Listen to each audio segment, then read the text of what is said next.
Muchas de estas vírgenes se convirtieron al Elohai de Israel, al Dios de Israel, estas llamadas vírgenes santas. Y esto lo podemos ver cuando Rak Shaul lo menciona en las cartas de los Corintios. Y esa es la razón por la que Rak Shaul les prohíbe ahora que se corten el cabello para que no parecieran vírgenes santas, es decir, prostitutas sagradas, sino mujeres de orden y decente, como era creído en la sociedad de aquellos días en Corinto.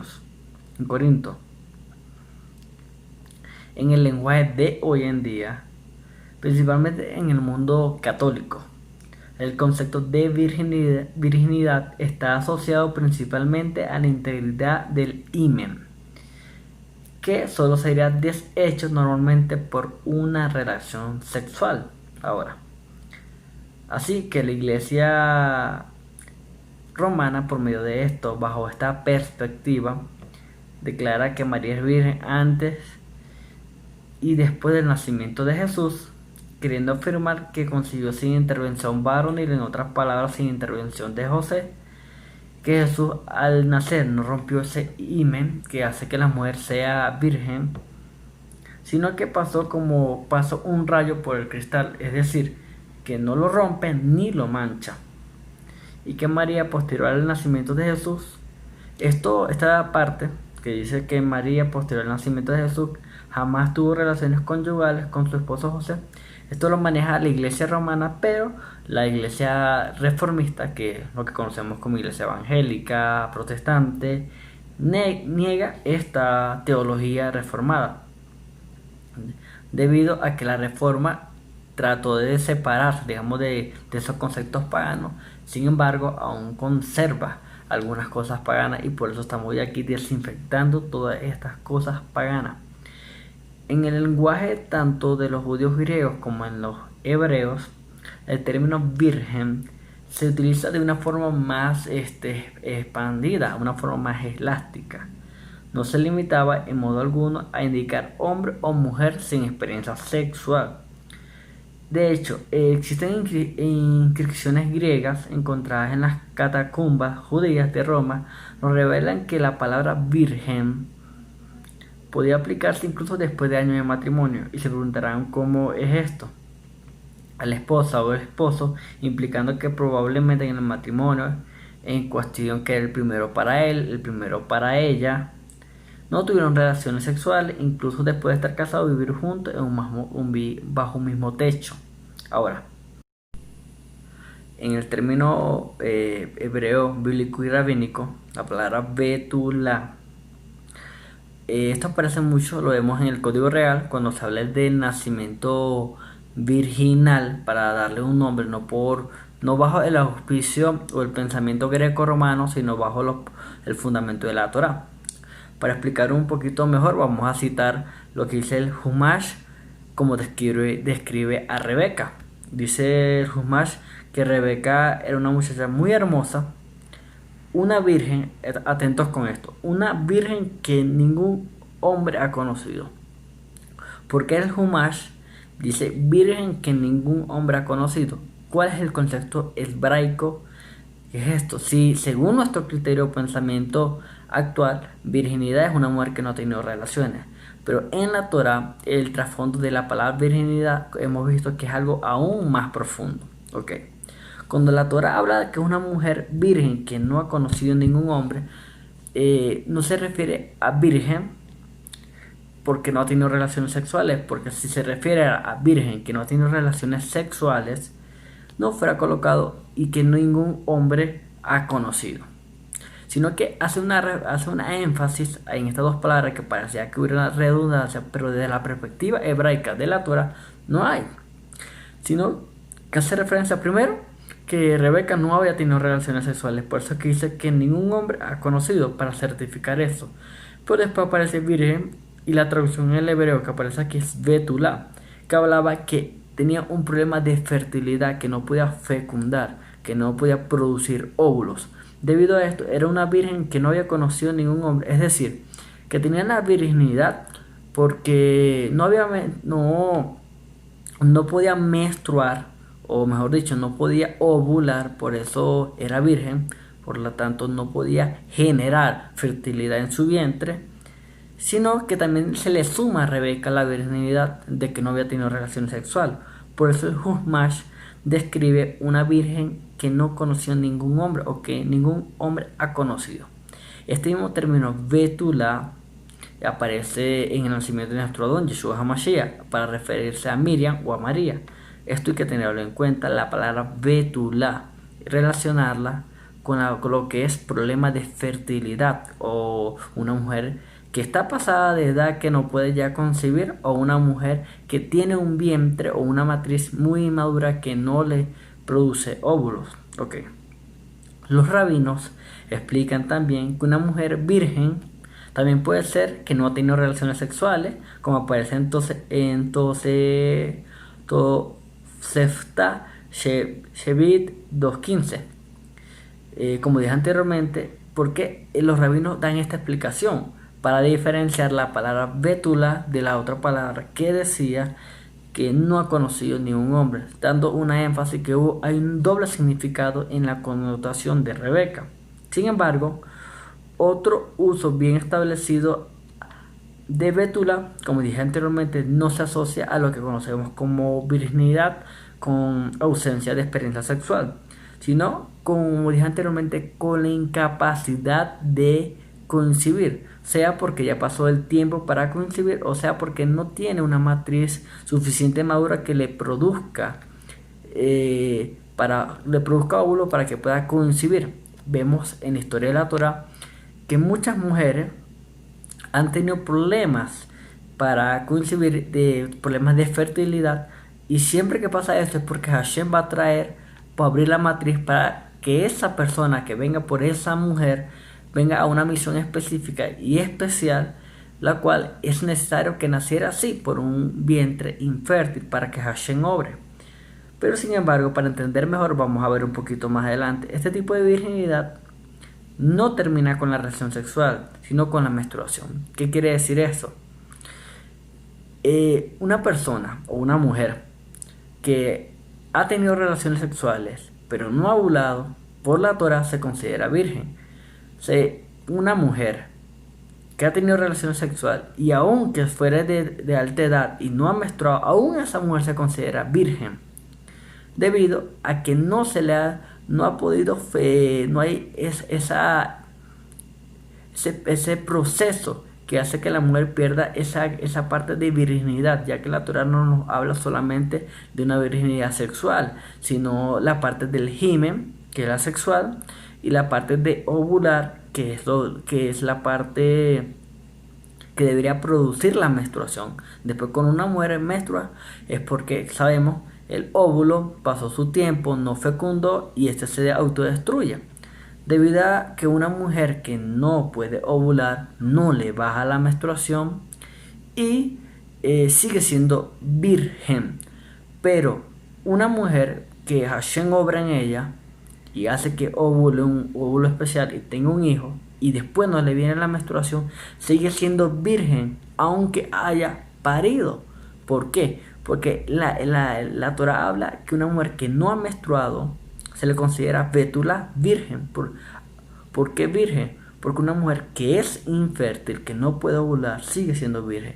Y vemos esta diversidad de conceptos de la palabra virginidad que nos habla la Torah. Cuestión que hay que tener mucho en cuenta. Dice la Mishnah en Milá 1.4 que pregunta: ¿qué se entiende por virgen? Aquella que jamás ha sufrido una menstruación, a pesar de que esté casada, es decir, que puede tener relaciones sexuales y no ha menstruado, se le considera virgen según la Torah. Esto es una mujer betulá. ¿Qué se entiende por una mujer embarazada? Mira este concepto que da la Torah: aquella que es perceptible ya la presencia del feto. Vemos que no existe una correlación directa a lo que dice la Torah.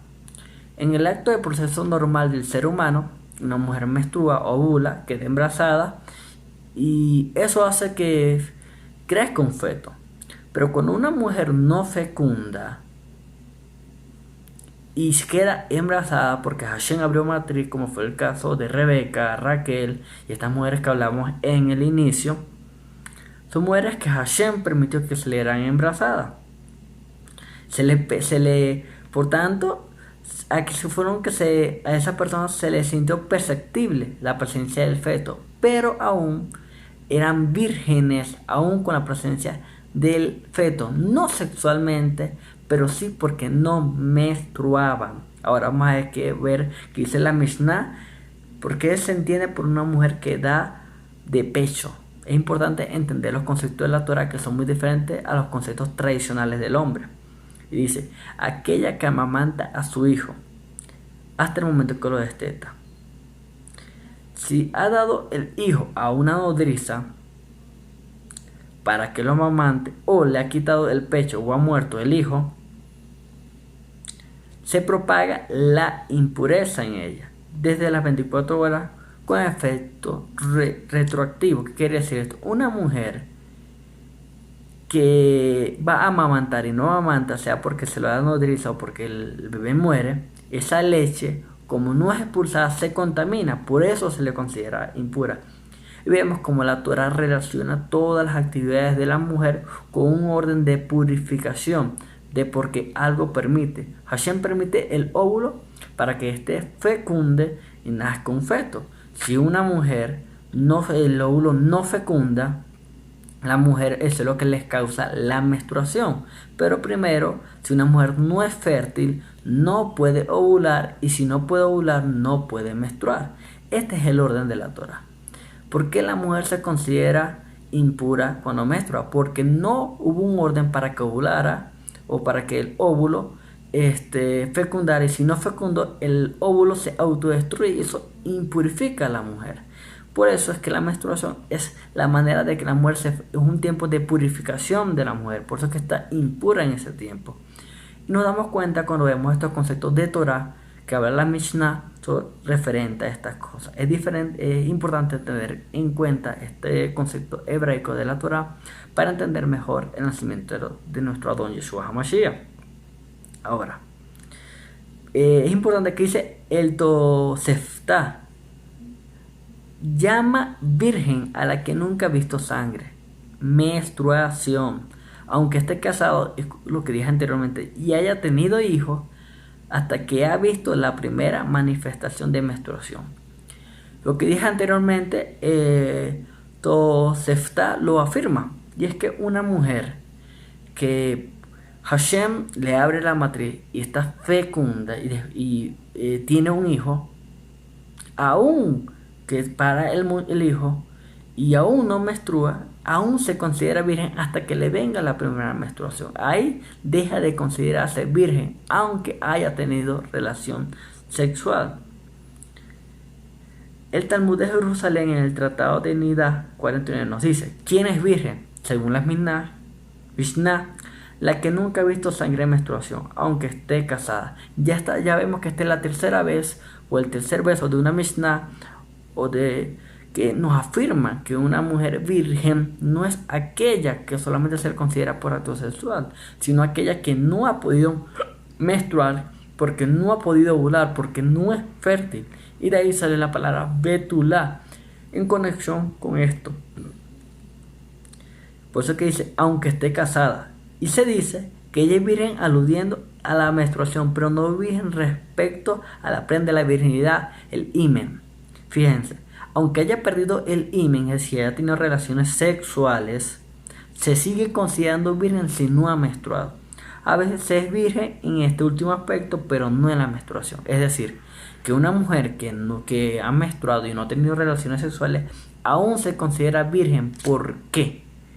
Porque no ha menstruado, porque menstruó, pero no ha tenido relaciones. Perdió la virginidad durante la menstruación.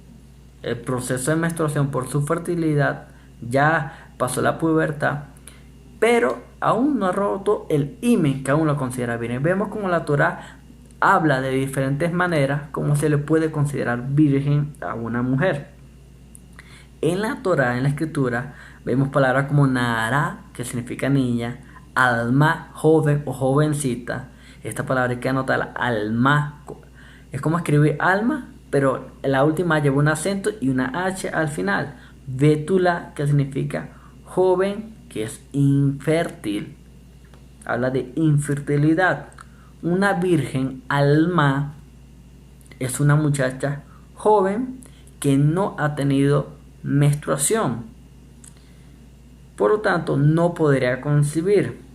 Ahora, una virgen bétula, vemos que tiene relación con la palabra alma, porque bétula es infertilidad y alma es una que no ha podido menstruar, porque es joven.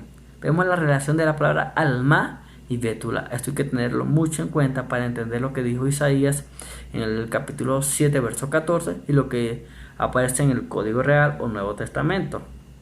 Ahora, recordemos que el matrimonio judío se solía hacer entre personas muy jóvenes y se hacía en dos etapas, como ya hemos explicado. Si la novia era menor de edad, menor de 12 años, esperaba su tránsito a la pubertad hasta que se podía menstruar. La pubertad marca la menstruación de la mujer. De ordinario, solía darse a una virgen un tiempo de 12 meses entre Erusín y Nesuín, pero este tiempo era flexible o a la voluntad del padre del novio o a la voluntad de la pareja, es decir, del novio. Si el desposado, el novio, ya no tenía padre o si tenía suficientes recursos económicos para sostener a la mujer, ya que hablaba el tratado o el contrato que el hombre, si concebía la relación sexual, ya la mujer ya se hacía cargo de la mujer, porque era una de las maneras, como vimos anteriormente, de firmar el contrato, de consumir el contrato.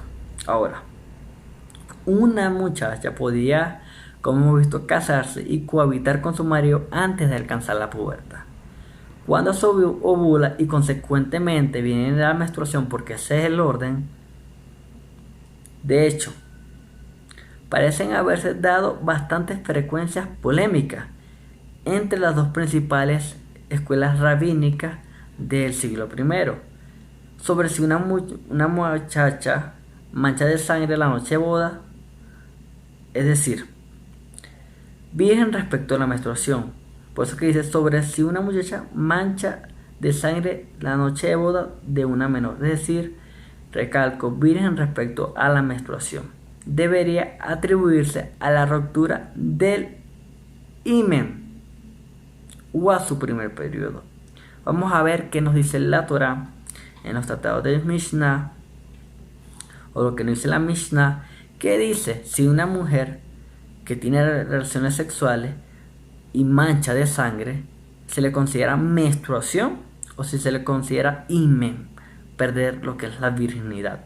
Dice el Mishnah en el Tratado de Nidá 10.1, si una chica que todavía no ha tenido nunca la menstruación o la regla, se casa, dice la escuela de Shammai, la escuela principal en los tiempos de Yeshua, que se le han de conceder 4 noches, y si en las 4 noches primeras tiene relación sexual con el marido, descarga sangre, esta sangre no se considera como menstruación, se le considera como himen, como la virginidad, sino como sangre no contaminada, porque es parte del himen, que es la desfloración. Es decir, hasta ese tiempo el flujo de sangre se considera puro. ¿Por qué? La sangre que se considera impura es la de la menstruación, debido por la destrucción del óvulo, que se rompe un proceso. Pero el himen es mismo del producto de esa parte de perder, de florar a la pareja. Ahora, ¿qué dice la escuela de Hillel, que es la otra escuela de estudio o de pensamiento hebraico? Dice, hasta que sana la herida de la defloración después de la relación sexual, es decir, hasta ese tiempo el flujo de sangre se considera puro. Si le llega el momento del periodo y se casa, miren la diferencia. Ya entendimos lo primero.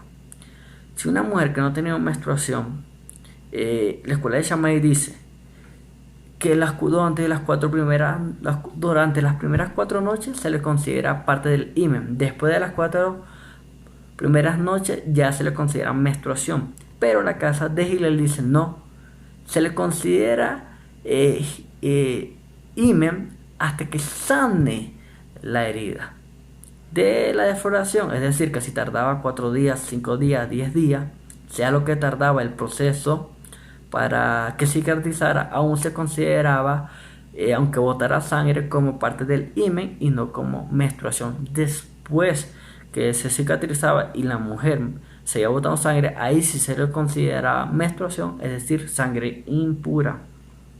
Ahora, esto es importante.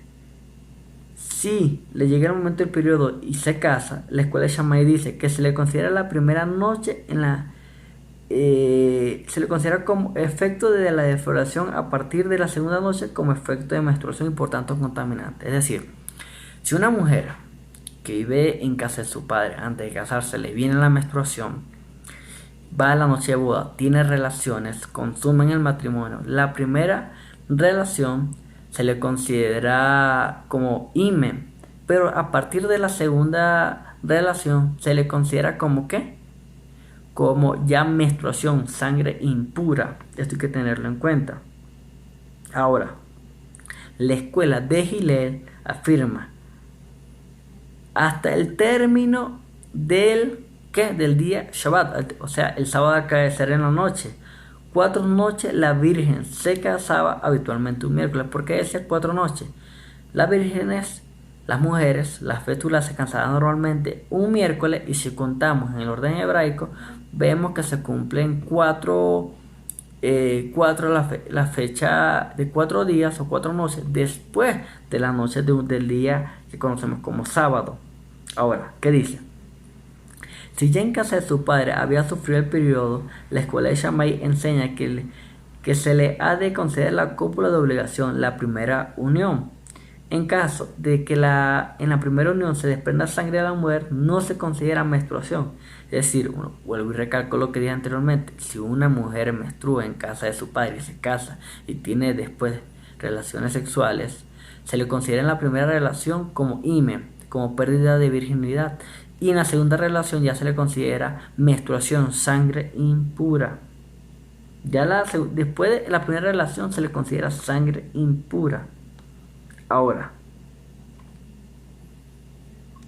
en la escuela de Hillel dice, durante toda la noche se le considera pura. La escuela de Shammai dice, para ser más enfático, si la mujer se casó y tuvo relaciones una noche, con o sea, lo que llaman penetración, la primera penetración, y botó sangre, se le considera himen. Pero ya si quieren o volver a tener relaciones en la noche y vuelven a penetrar y vuelven a botar sangre, se le considera menstruación. Pero Hillel dice que toda la sangre que bote en esa noche de consumir el matrimonio se le considera como himen, como sangre pura de parte de la defloración, sin importar cuántas veces hayan tenido relaciones en la noche. Ahora, como es evidente, la casa de Shammai sigue la primera alternativa, que son las primeras 4 noches. La casa de Hillel decidió lo mismo, pero hasta la curación de la herida.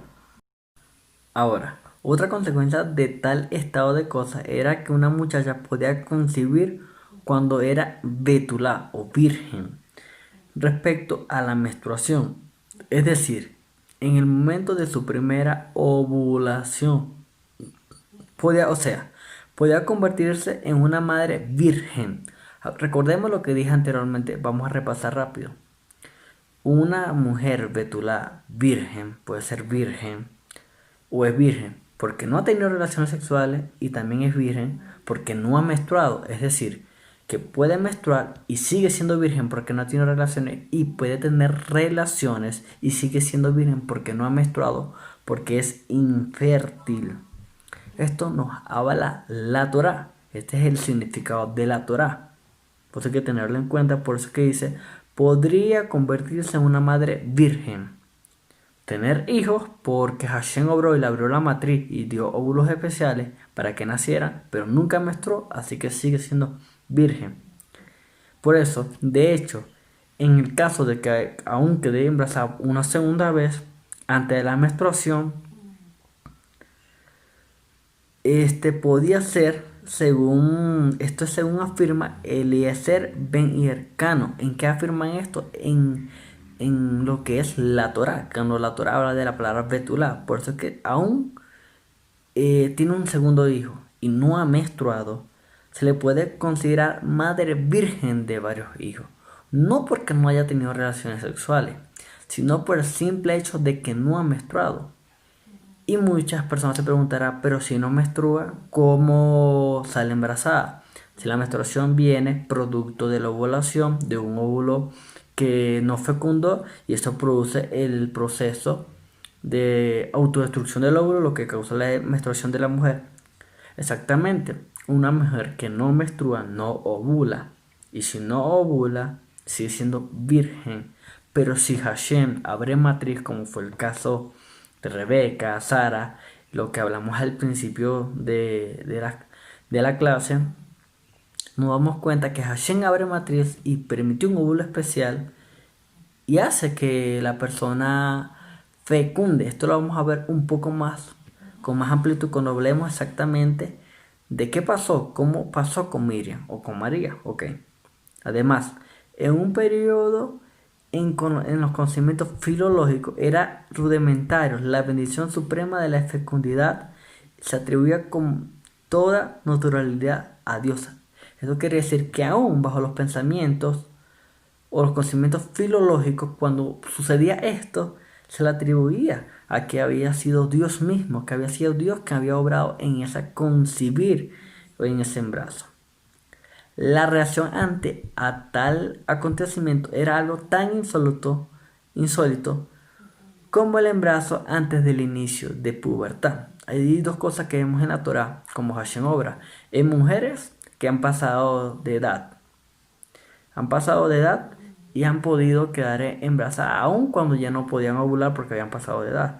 Y ahora tenemos un caso específico de María o Miriam, que es una mujer betulá, que vamos a ver más adelante cómo es, recalco. Ok. Se considera intervención milagrosa del cielo cuando una mujer no puede ovular y aún así queda embarazada. ¿Por qué? Porque Hashem quien abre la matriz y permite que quede embarazada. Sin embargo, la consumación de matrimonio por menores no era bien vista porque lo consideraban la procreación como fin único del matrimonio. Es decir, ¿por qué no veían bien la consumación del matrimonio de menores? No porque se violaba un marco de la ley en ese entonces, sino porque lo veía mal, porque según el matrimonio solamente era con el fin de procreación. Y la Torá nos ha demostrado que sí es uno de los fines, pero que el matrimonio trasciende a algo más allá que la procreación. Por eso Hashem estableció un orden y va a algo más nivel almático. Okay. Por esta razón, los esenios aceptaban el matrimonio o al mismo tiempo prohibían la cohabitación hasta después que la muchacha hubiese menstruado 3 veces y se hubiese mostrado apta para la concepción y capaz de ella. Los esenios eran uno de los pensadores de la época. Eran rigurosos. Ellos, para que una mujer pudiera vivir con ya pasar al desposorio, del desposorio al consumir el matrimonio, tendría que haber menstruado 3 veces. Y vemos como el número 3 reaparece, porque el número 3 habla de afirmación de las cosas, de algo que va en serio. Y bueno, esto le daba a ellos la certeza de que ya estaba apta para concebir y que era capaz de concebir un hijo.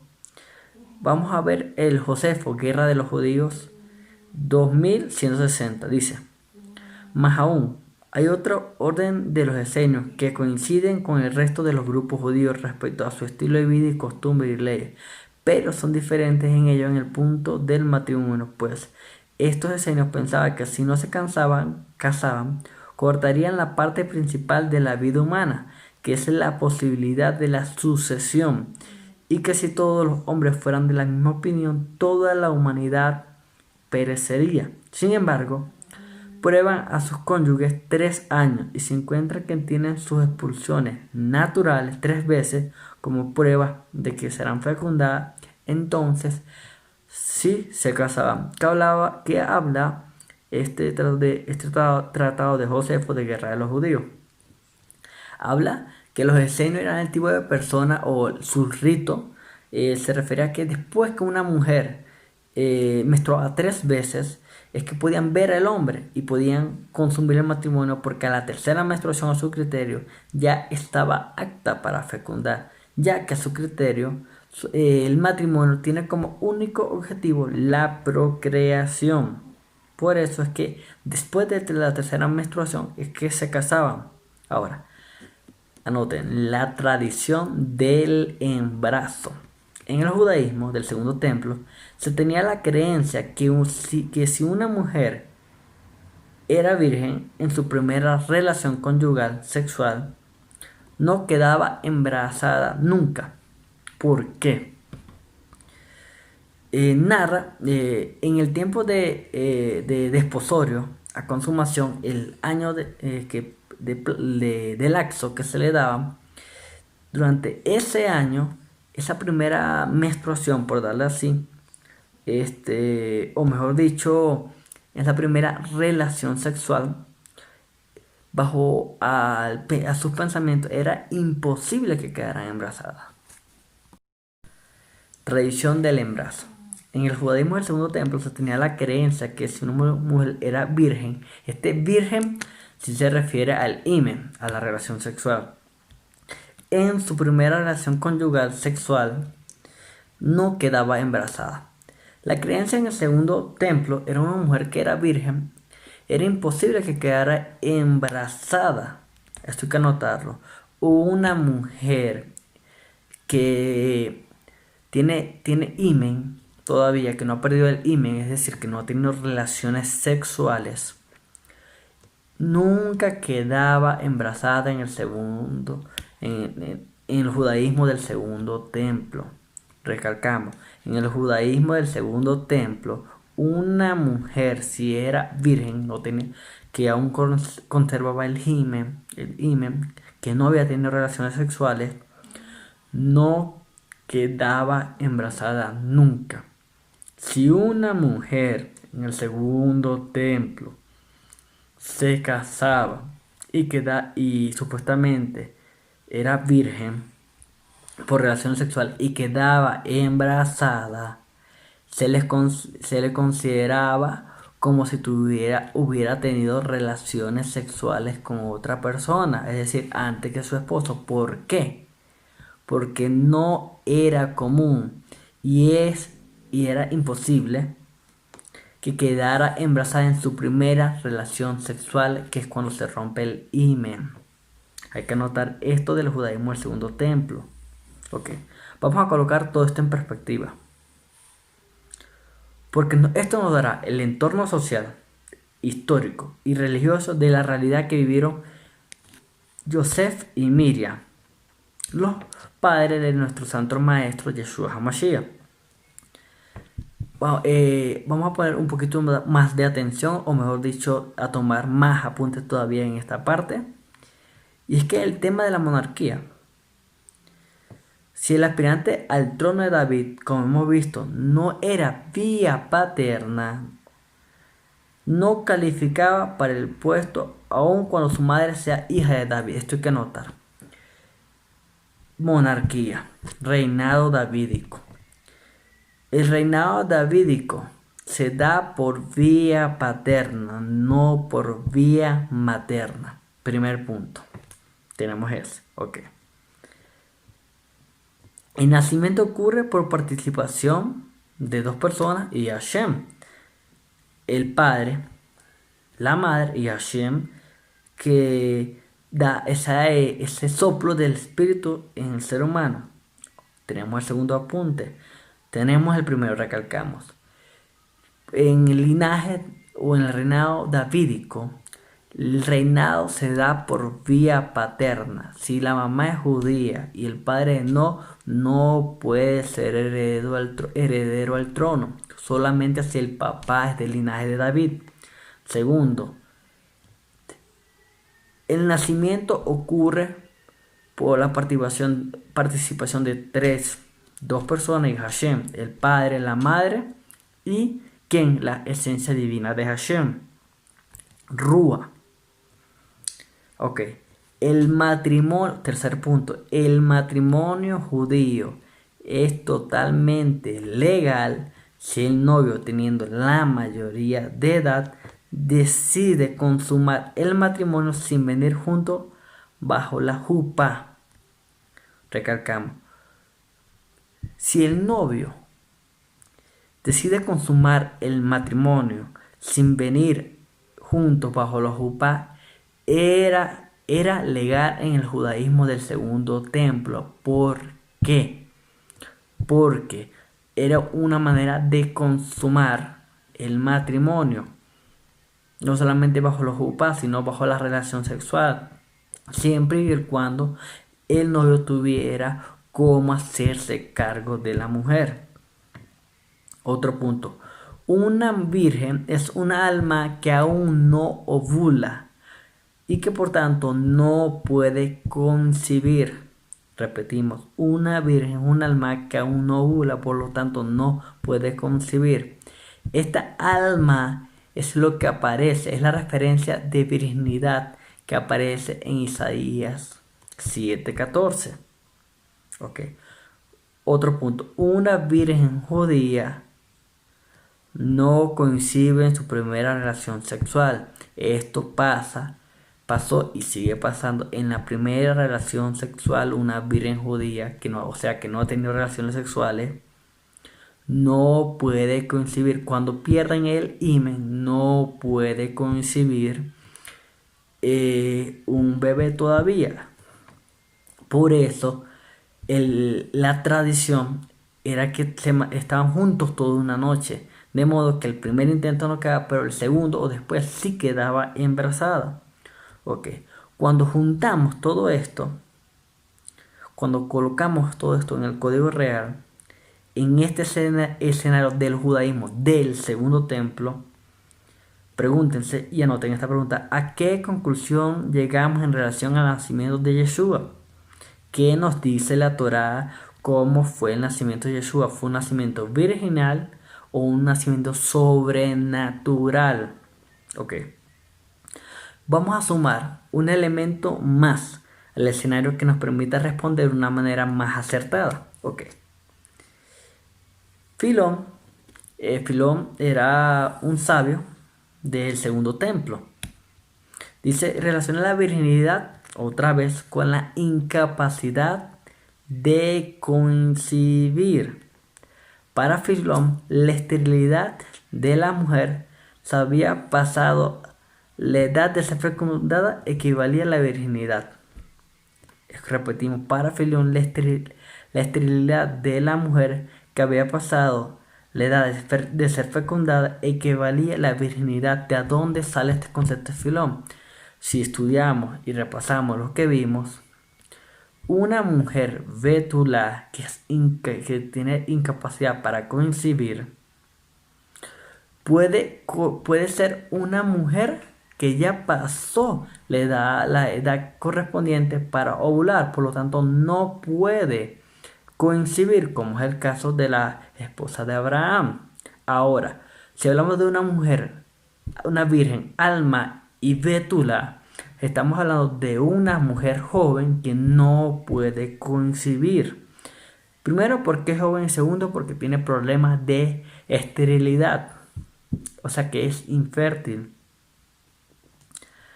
Vamos a repasar. Así Sara, cuando pasó de la condición de mujer a la de virgen, con lo cual según Génesis 18:11 había dejado de ser a la manera de las mujeres, concibió el hijo de la promesa, que fue Isaac. Esto para confirmar lo que está diciendo Filón. Ok, recalcamos, cuando ocurre un milagro por el cual una virgen concibe sin poder concebir, o sea, es bétula infértil, o es alma joven, o es alma bétula joven e infértil, ya sea por incapacidad de ovular o por haber pasado el tiempo de ovular, como es el caso de Sara, el hijo resultante es visto como hijo de Dios. ¿Por qué? Porque Dios en brazo no, sino que sin la intervención divina de abrir la matriz, ese óvulo especial, no pudieron haber fecundado. Y como Hashem tuvo que obrar, es llamado Hijo de Dios porque Hashem generó en la mujer un óvulo especial para el nacimiento de ese hijo, como es el caso de Isaac. Isaac es considerado hijo de Dios bajo la perspectiva de la Torah. ¿Por qué? Porque Isaac no nace sino por la intervención divina de Hashem. Con respecto al milagro por el cual Sara concibió un hijo en su vejez de Abraham, también ya entrando en años, se interpreta, o mejor dicho, afirmamos que Isaac es hijo de Dios. Vamos a ver qué dice, por qué Filón dice que es hijo de Dios. Si leemos, Filón dijo, Isaac, que es el risueño de corazón de Dios, es el hijo de Dios. Significa, Isaac creció en ese seno de Sara, creció. Y es considerado hijo de Dios porque nació por la intervención divina del Padre. Ahora, y como solamente Hashem puede abrir la matriz de una mujer que no puede concebir, porque no puede concebir, para que conciba, bien, porque le falta la madurez o porque ha pasado el tiempo de ovular o cualquier otra causa, se considera como que Hashem mismo es el padre de la criatura. Es decir, que podemos decir Hashem engendró a Isaac. Hashem engendró a Isaac. No bajo el pensamiento romano de la mitología griega, sino bajo el pensamiento de la Torah, que nos dice que es la intervención divina la cual permite el nacimiento de Isaac. O sea, figuradamente por honor del milagro. Cuando Hashem interviene en el nacimiento de un bebé, es considerado hijo de Dios porque si no fuera por la intervención de Hashem de manera sobrenatural, no nace. Entonces, en el judaísmo del segundo templo, el hijo nacido por un milagro de Dios se expresa con la idea de Dios. Así por tanto, aquí se pueden ubicar en el versículo de la Torah, o mejor dicho, se pueden ubicar en el Código Real, en el Nuevo Testamento, sea en Mateo 1.18, sea en Lucas. Y bueno, hablando de una vez en Lucas que dice, así por tanto, cuando el ángel le dice a Miriam o a María, el que nacerá será llamado Hijo de Dios, significa que solamente por una intervención milagrosa de Hashem, tal nacimiento podría ocurrir, como tuvo lugar en el caso de nuestra madre Sara, cuando dio a luz a Isaac. Hashem mismo lo engendró, es decir, causó su nacimiento de forma milagrosa, intervención divina.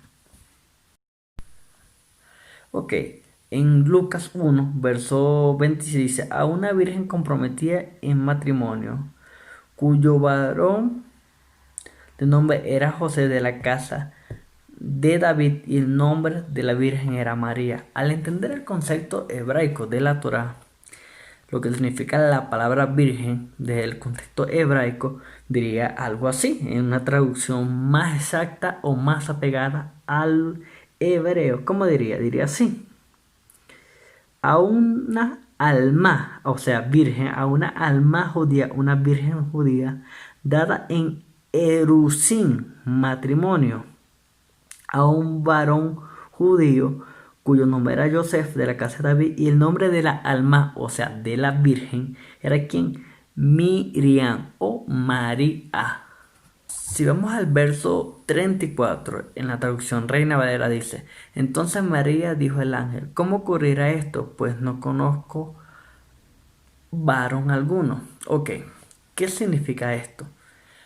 Obviamente, al entender la perspectiva hebraica, entendemos que a lo que María se refería era lo siguiente.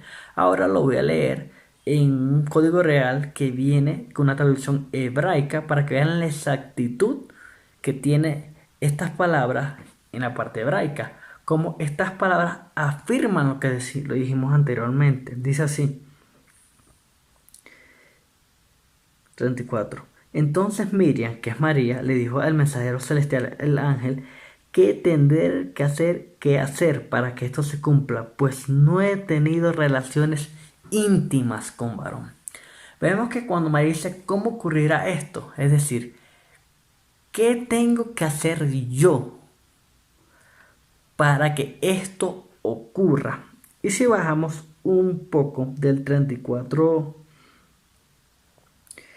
al 35 y dice el verso 35, y respondiendo el malá o el ángel, dijo, la presencia divina vendrá sobre ti y el poder del Altísimo te rodeará de su favor, por lo cual también el que se engendre de ti será apartado para uso exclusivo del Eterno y será llamado Ben Elohim.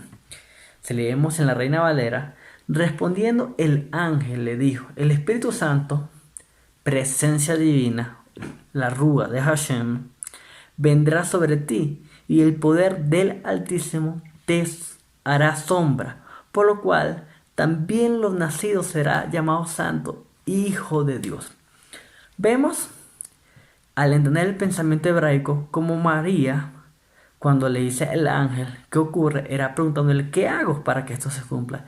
Y el ángel le dice, es tranquila, y lo que nazca de ti vendrá de Hashem. ¿Por qué de Hashem? ¿Por qué dice de Hashem? Porque María o Miriam era una mujer bétula y alma. Alma quiere decir jovencita que no ovula. Bétula quiere decir mujer que no puede menstruar, que no puede ovular. María o Miriam, que era alma, pregunta, ¿cómo ocurrirá esto puesto que yo no he conocido ningún varón, es decir, es virgen sexualmente? Y después le dice, ¿y qué tengo que hacer? Porque María sabía que aún no ovulaba. Entonces, bajo estos conceptos hebraicos, entendemos que uno, María tenía el himen. Y segundo, María era una mujer alma, era joven, no menstruaba. Cuando Hashem habla de presencia divina sobre María, no se refiere a más que Hashem iba a abrir la matriz de María para que pudiera fecundar. Por eso cuando Hashem habla de Rúa o presencia divina, se refiere a esa palabra profética de Hashem. La palabra de Hashem que viene y permite que María abra matriz para que conciba un óvulo especial. Por eso es que dice santo es, porque viene de la mano de Hashem. Para entender un poquito más, vamos a seguir estudiando un poco más de profundidad sobre estos temas. Así pues, lo que el Código Real nos dice es que en el caso del nacimiento de Yeshua, hubo una intervención milagrosa de Hashem y por tanto estamos en presencia de un nacimiento sobrenatural, porque fue por intervención divina de Hashem y no un nacimiento virginal, porque no es bajo ese concepto pagano de idolatría. Es decir, es un nacimiento natural que fue causado sobrenaturalmente, no contrario a la naturaleza. En ningún momento, ni en el Taná, ni en el Código Real, se niegan los nacimientos sobrenaturales, y para esto lo vamos a repasar. Isaac nació sobrenaturalmente de la matriz ya cerrada de Sara. Joseph nació sobrenaturalmente de la matriz cerrada de Rachel o Raquel. Sansón nació sobrenaturalmente de la matriz cerrada de su madre, la esposa de Manoah. Samuel nació sobrenaturalmente, el profeta Samuel, de la matriz cerrada de su madre Ana o Hannah. En todos estos casos, ninguna de las madres podía concebir. Eran mujeres bétula con una matriz cerrada, las cuales no permitían que éstas pudieran fecundar un óvulo y salir embarazadas. Sin embargo, Hashem abre matriz y nacen estas personas que significaron personas muy importantes para marcar la historia del rumbo de Israel. Ok. Dios o Hashem intervino y el milagro tuvo lugar. De ese punto básico. Todas estas cosas que hablamos anteriormente de cómo nació Isaac, Joseph, no fueran nacidos si Hashem no interviene. El milagro tiene lugar porque Hashem interviene. Porque por eso es que dice la Torah, Hashem engendró. No porque sea algo físicamente, sino porque fue Hashem quien abre matriz y permite que fecunde. Desde el punto de vista del judío, Filón, de todos estos personajes se puede decir que fueron engendrados por Hashem. Cada uno de estos personajes fueron engendrados por Hashem, porque fueron por la presencia divina de Hashem que permitió que estas mujeres pudieran salir embarazadas. Ojo, no en el sentido pagano, sino en el sentido hebraico, judío. Es decir, que Hashem soberanamente intervino para lo que no podía darse. Y así esto se diera, y consecuentemente el Hijo nació milagrosamente y es visto como un hijo de Dios. Es decir, un ser humano al cual se le asigna una función especial y una misión única en su generación. ¿Qué es un hijo de Dios?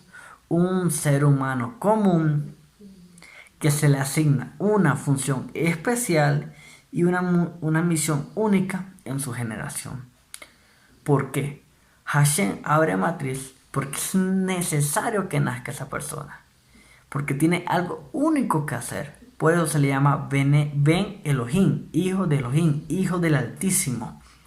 Son personas que Hashem obró en ese nacimiento, y gracias a ese obrar de Hashem, sus madres quedaron embarazadas y ellas pudieron venir a hacer el trabajo que Hashem les encomendó. Ahora, cuando ustedes ven, no estamos negando lo natural de la concepción, pero la diferencia consiste en el modo de interpretar el milagro de la intervención divina de Hashem. Si es como lo pintan las teologías paganas, que es por medio del sexo, o si es como lo habla la Torah, que habla de milagros. Si le aplicas la metodología helenista al caso de Yeshua, llegas a una conclusión, y esta es la teología cristiana sobre su nacimiento virginal, que es pagano. Si le aplica la metodología judía, que no es solamente con Yeshua, sino que ha pasado con estas personas que han tenido misiones especiales, esta es la teología o el concepto de la perspectiva hebraica. Es tan sencillo: ¿eliges lo pagano o eliges lo puro y santo, que es la Torah de Hashem? El resultado es evidente en ambas teologías. El judaísmo revela al mundo al Mesías judío. El cristianismo crea un Mesías no judío. ¿Por qué no judío? Porque el nacimiento virginal es anti-Torah. Y eso es un anti-Mesías. Un Jesús romano que no tiene nada que ver con el judaísmo, que es el anti-Mesías. Es decir, el más antisemita de todas las figuras cristianas conocidas. El Jesús cristiano es la persona más antisemita en toda la historia, porque es la desfigura del verdadero Mesías, que es judío. Ahora, así pues, la data que nos da el código real es válida para todos. La interpretación es lo que produce resultados diferentes. Si tú miras la Torah o la sigues viendo de una metodología pagana, vas a tener interpretaciones erróneas, anti-Torah, anti la veracidad de la Torah, y obviamente interpretaciones paganas, que es como que si hablaras de la mitología griega, es como si hablaras de Zeus, Poseidón, esos dioses mitológicos.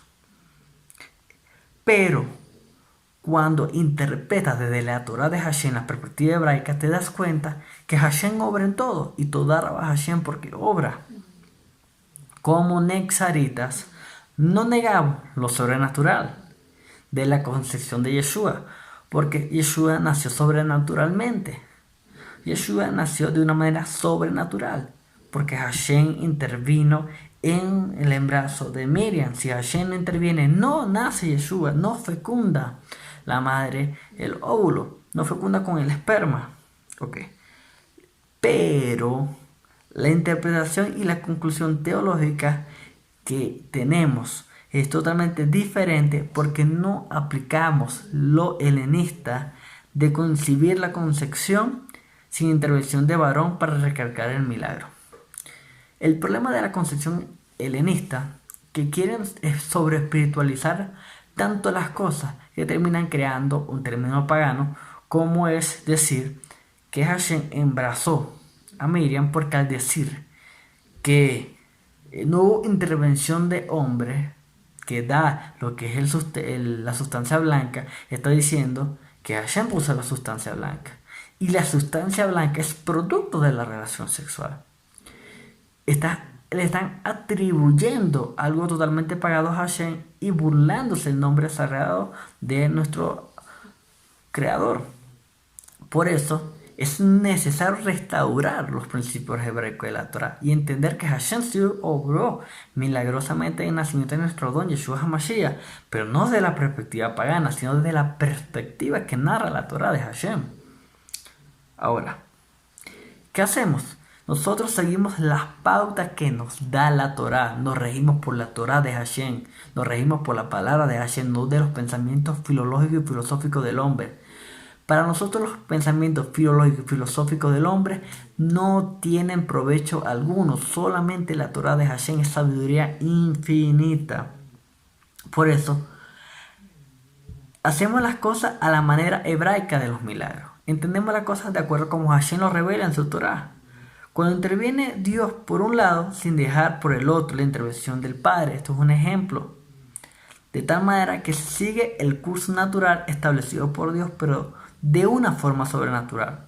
Como está demostrado en el caso de nuestras matriarcas, todas las cuales con el vientre cerrado experimentaron el milagro de apertura de vientre cuando eran estériles y así hacerlas fecundas. Todo esto, así como nuestras matriarcas, Hashem le abrió la matriz, diferentes situaciones, porque eran mujeres ya, la mayoría ya pasada de edad. Por ejemplo, cuando digo ya pasada de edad me refiero a Sara, ella era pasada de edad y Hashem abrió matriz y permitió que fecundara. Sin embargo, también vemos que hay mujeres que tenían problemas de esterilidad, que eran jóvenes y tenían problemas de esterilidad, lo vemos en la Torah. Sin embargo, Hashem abre matriz y permite que fecunde y nazca un hijo, como sucedió en el caso de nuestra matriarca. Esto mismo en el caso de Yeshua. Dios, Hashem, sí intervino en el nacimiento de Yeshua de una manera sobrenatural para causar que una jovencita que no ovulaba, que no tenía óvulo, que no menstruaba, creara un óvulo especial sin contaminación alguna. ¿Por qué sin contaminación alguna? Vamos a explicar esto otra vez, lo que es sin contaminación alguna. Cuando una mujer menstrua es porque el óvulo se destruye y eso contamina el cuerpo. Cuando Hashem crea un óvulo especial, ese óvulo especial no se destruye, y si no se destruye, no se contamina. Y si no se contamina y es fecundado ese primer óvulo, estamos hablando que es un óvulo que nace sin contaminarse. Esto es para que cuando llegara la semilla de David, de que Yosef depositaría en el seno de María, la sustancia blanca de Yosef, la concepción tuviera lugar y el hijo que naciese fuera llamado Hijo de Dios, según el concepto judío de Hijo de Dios que hemos explicado.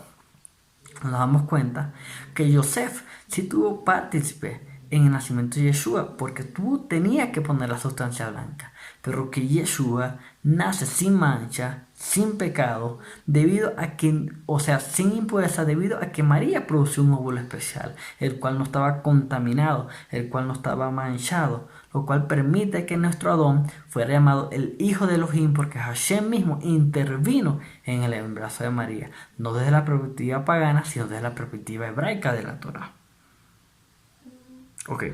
Un hijo nacido así será visto como engendrado por Dios, como lo hablamos anteriormente. Si Hashem obra abriendo matriz, Hashem engendró, porque Hashem abrió matriz y permitió que fecundara. Es decir, nacido por un acto sobrenatural de Dios, nada que ver con el concepto pagano, católico, cristiano del nacimiento virginal. Esto es precisamente el informe que nos da el Código Real o la Torá de Hashem, el Nuevo Testamento conocido por ustedes. Ahora, veamos entonces la información que tenemos en Marcos, o sea, Meir. Hay algo que se llama el silencio de Meir o el silencio de Marcos, el primer masoreta. El primer masoreta no menciona nada relacionado con el nacimiento de Yeshua. Y nos preguntamos, o se pueden preguntar, ¿por qué no lo menciona? ¿Cómo habría guardado silencio ante algo tan sobrenatural en la vida de Yeshua? Meir, es decir, para Yohanan, Meir, personas con mentalidad hebrea, porque eran judíos, tenían una mentalidad hebrea, nadie mejor que ellos que pudieran explicar mejor esto. Pero ¿por qué no? ¿Por qué guardan silencio? ¿Por qué no dicen nada? Debido a que tienen una mentalidad hebrea, logran comprender lo que es el nacimiento, que lo que es un nacimiento de una intervención divina. ¿Cómo es un nacimiento? ¿Cómo narra la Torah que Hashem interviene en un nacimiento? Porque ellos sabían que cuando Hashem interviene, eso no anula el padre humano, sino que Hashem permite y crea un óvulo especial en la mujer al abrir matriz. Es decir, que Meir sabía que Yeshua tenía un padre humano y por ello ni una sola vez duda del nacimiento de Yeshua, sino que sabía que Yeshua venía por una madre y un padre y por intervención divina, y que por eso era llamado el hijo de Ben Elohim, el hijo de Dios. Ahora, si no hubiese tenido, aquí vamos a argumentar algo diferente para dar un mayor soporte. Si no hubiese tenido un padre humano, Yeshua, será un hecho, sabemos, totalmente pagano, pero vamos a decir algo extraordinario porque no es nada normal, que nunca se podría explicar, además que sería algo pagano. Marco, que es judío, que tiene el pensamiento hebraico, fuera aludido y dado una explicación del porqué. Marco no habla porque entiende que todo lo relacionado con la Torah es lo relacionado con Hashem. Que Hashem estableció la Torah para regir las ordenanzas del ser humano. Es decir, leamos el informe de Hillel, de Lucas 28, dice: será grande, hijo del Altísimo. Hashem Elohim le dará el trono de David su padre, refiriéndose a nuestro don Yeshua. Dice: será grande, hijo del Altísimo. Hijo del Altísimo, Ben Elohim. ¿A qué se refiere? Porque Yeshua es el Ben Elohim. Ya vimos, porque vino por intervención divina de Hashem.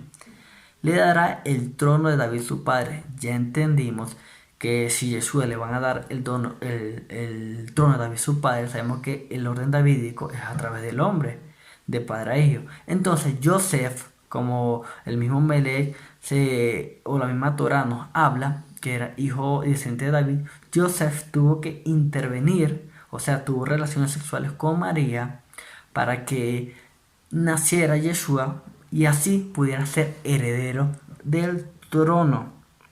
Esto es una referencia al pacto davídico, según el cual el Eterno prometió a David que una de sus mismas semillas se sentaría en su trono para siempre.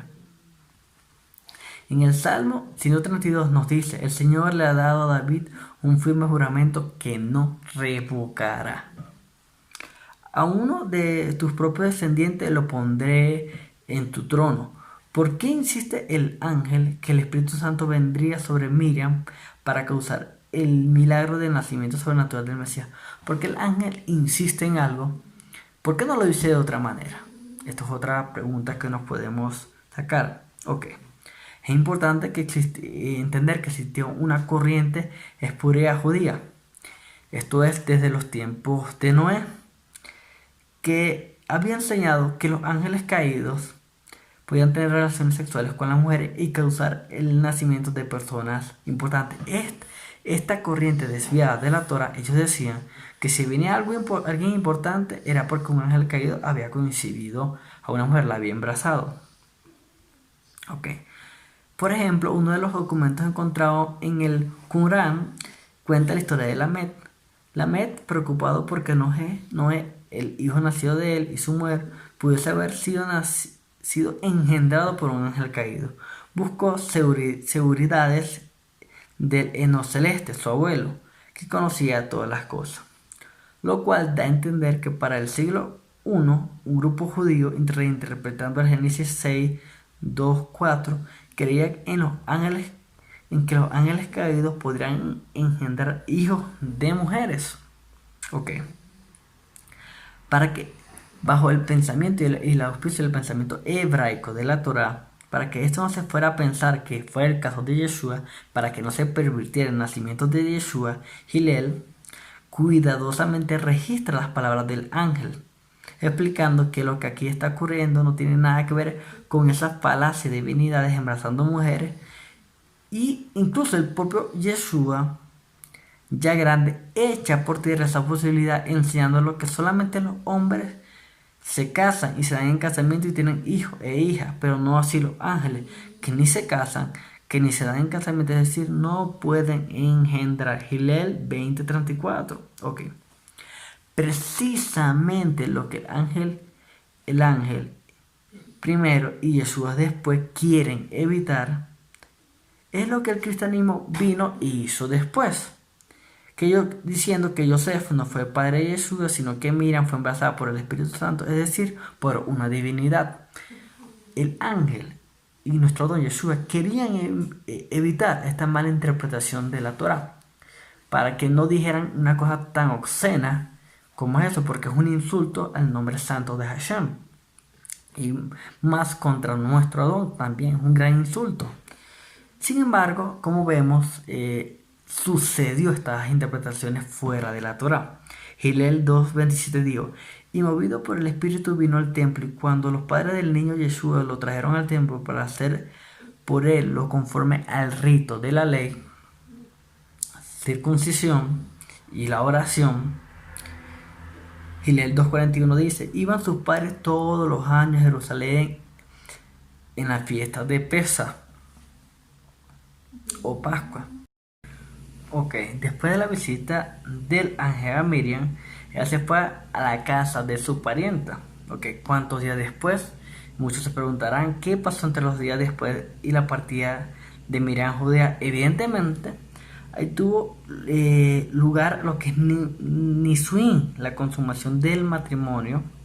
Para esto vamos a ver Mateo 1:15 en la segunda edición del Código Real, basado en la versión semítica, es decir, la versión más antigua de Mateo, hebraica.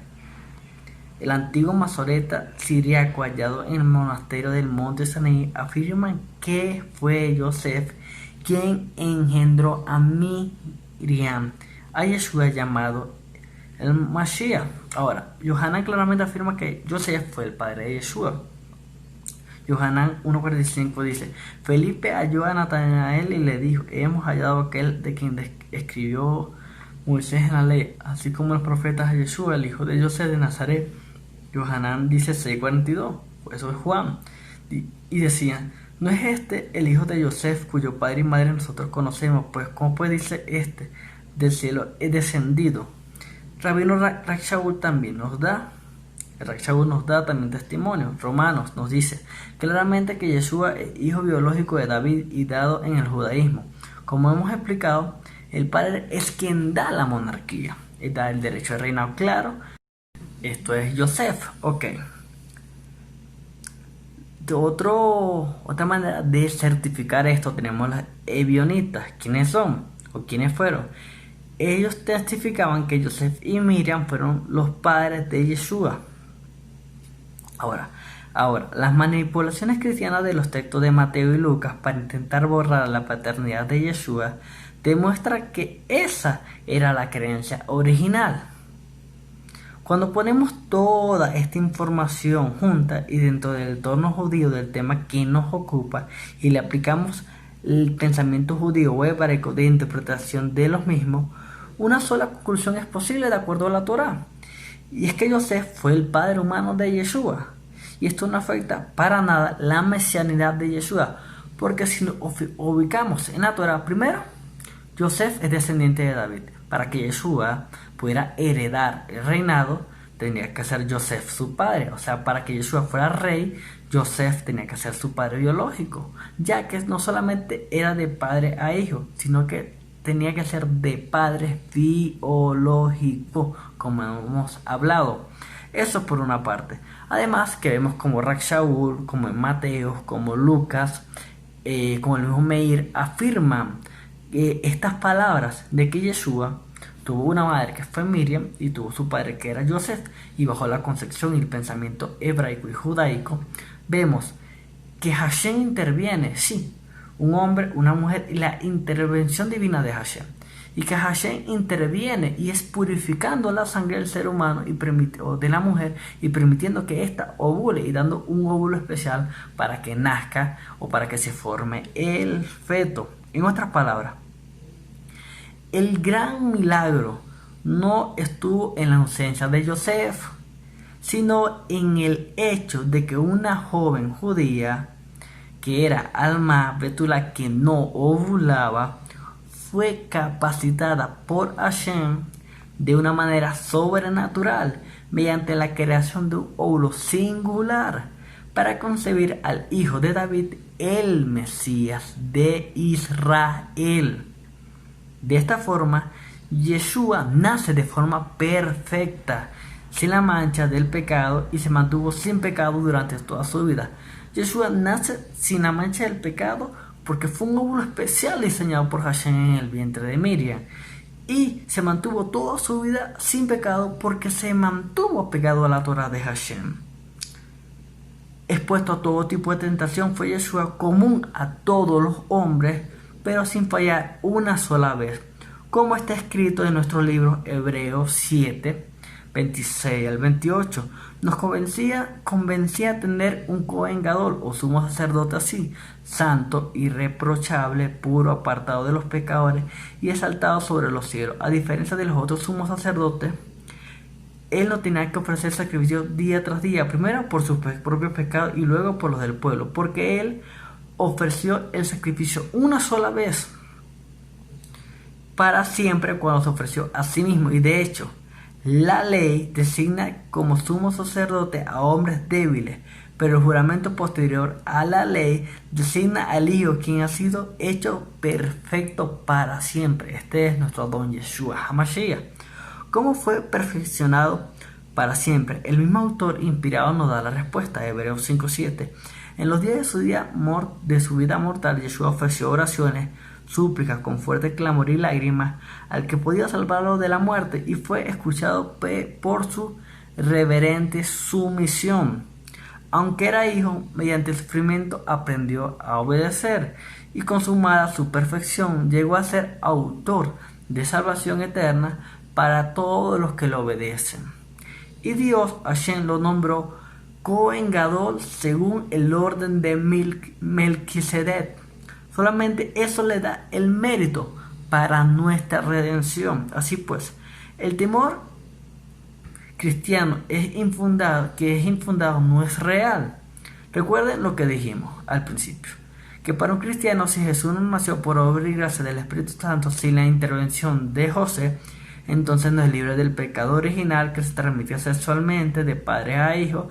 Y si Jesús fue concebido en pecado como todos los hombres, entonces lógicamente no puede salvar a ningún hombre porque él mismo requeriría salvación. Ahora, con la mira entonces de proteger al Salvador, se creó el dogma virginal, que lo que hizo fue desviar la Torá. Este temor cristiano y católico no tiene lugar en nuestra fe nexarita, en nuestra fe en la Torá de Hashem y en nuestro Don Yeshua HaMashiach, y no tenemos que recurrir a falsos malabarismos de la filosofía ni los conceptos paganos para garantizar la mesianidad de nuestro Don Yeshua, ni su capacidad insuficiente para redimirnos. Todo lo contrario, solamente siendo lo que Él fue, concebido como fue y vivido como vivió, es que reúne los méritos credenciales y requeridas por la Torá para ser nuestro hermano que redime a su hermano caído. Es decir, el Mesías que une ambas casas de Israel y permite que Hashem, su misericordia, se extienda para los extranjeros. Y la demostración acabada de ello es que luego de haber finalizado su obra, Dios mismo o Hashem mismo le dio la autoridad para destruir el poder de la muerte mediante su resurrección y constitución oficial como hijo de Elohim, el rey de Israel, nuestro justo Mesías. Nada más seguro y nada más confiable para nuestra redención. Ahora, para agregar una connotación final, Yeshua, para ser Cohen Gadol, para tener derecho a la orden de Melquisedec, para ser Cohen Gadol o sumo sacerdote, tenía que venir de descendencia directa de los Cohen Gadol. Y el Cohen Gadol venía de descendencia directa de Aarón. Es decir, que Miriam venía de descendencia directa de Aarón para que Yeshua alcanzara los méritos para ser el Cohen Gadol. Y Yosef venía de descendencia directa de David para que Yeshua alcanzara los méritos para ser el rey de Israel. Es decir, que si lo vemos por el lado del Cohen Gadol, afirman por Miriam, porque el Cohen Gadol es toda su descendencia, sea hombre o sea mujer, pueden alcanzar derecho, pero el reinado solamente es de hombre a hombre y tienen que ser hijos de padre a hijo, es decir, tiene que ser su padre, no por adopción como muchos han alegado, sino por genética, sino por sangre propia, que es el caso de Yosef, que es el padre legítimo, legal y sanguíneo de nuestro Adón Yeshua HaMashiach. Por eso que por medio de Yosef, que es descendencia de David, él alcanzó los méritos para ser rey de Israel, y por Miriam, su madre, alcanzó los méritos para ser Cohen Gadol o sumo sacerdote, y por la intervención divina de Hashem alcanzó los méritos para ser llamado Ben Elohim, hijo del Dios grande, fuerte y soberano. Vemos cómo la Torah nos muestra de sus diferentes formas que Yeshua sí fue nuestro Adón, nuestro Mashiach, no de esa perspectiva pagana como ha pintado el catolicismo, el paganismo, el cristianismo, sino desde la perspectiva de la Torah, que nos muestran que Yeshua tuvo un padre, una madre físico, que fue por la intervención divina de Hashem de manera sobrenatural para que María diera ese óvulo perfecto y así pudiera fecundar y así nacer el Ben Elohim, el hijo de Elohim, que cuando vimos y observamos en la Torah, el hijo de Elohim se le llama hijo de Elohim porque Hashem tuvo que intervenir en su nacimiento. Sin más nada que agregar, que Hashem los bendiga. Así que hermanos, hermanas, pastores y líderes que provienen del cristianismo o de los diferentes credos o los que ya no pertenecen a ellos, no teman a las amenazas teológicas de Roma, de la religión cristiana católica o que ha impuesto Roma, porque como dije anteriormente, muchos no son culpables porque han aprendido así, pero es necesario restaurar el pensamiento hebraico para entender la Torah. Así que no teman a estas amenazas teológicas.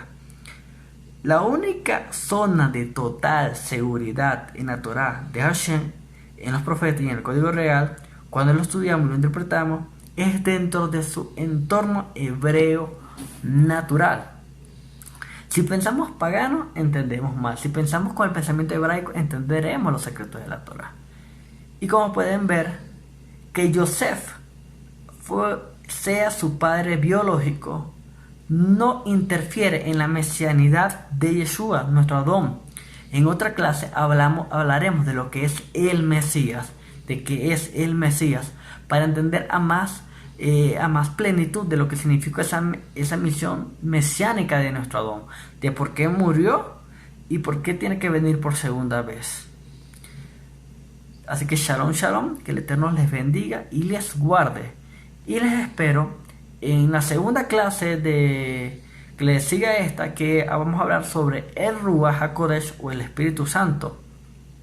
Les invito a suscribirse al canal y a darle a la campanita para que les lleguen notificaciones de cada una de las clases, así como del programa de enseñanza que ya está casi totalmente elaborado, que es un minuto de Torah diario, donde se va a compartir una reflexión de la Torah diaria.